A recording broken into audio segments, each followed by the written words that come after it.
সিলেট। সিলেটের নাম শুনলেই আপনার মাথায় সর্বপ্রথম আসবে চা বাগানের কথা।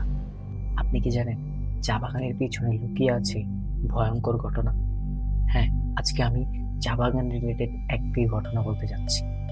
একজন পর্যটক, তিনি তার পরিবার নিয়ে সিলেটের একটি পুরনো বাংলোতে ওঠে এবং ওঠার পর তারা যখন ঘুমোচ্ছিল, তখন তাদেরই বাচ্চা দেখতে পান জানালার বাইরে কিছু একটা রয়েছে। তখন ওই বাচ্চাটি মাকে বলে, মা, বাহিরে ওই আন্টিটাকে দেখো। মা তখন বাচ্চার কথাটি শুনে জানালা দিয়ে তাকাতিয়ে দেখে একজন মহিলা, যার মুখটা ছিল ফ্যাকাশে, চোখগুলো যেন বের হয়ে আসতেছে। এবং তখন তারা দরজাটি খুলে এবং খোলার সঙ্গে সঙ্গে ওইখানে দেখতে পান কেউ নেই।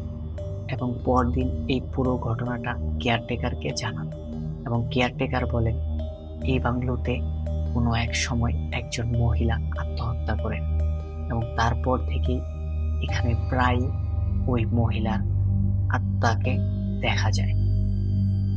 আপনার কি মনে হয় এই মহিলাকে আত্মহত্যা করেছিল, যার কারণে আজও তার আত্মা এখানে ঘুরে বেড়ায়?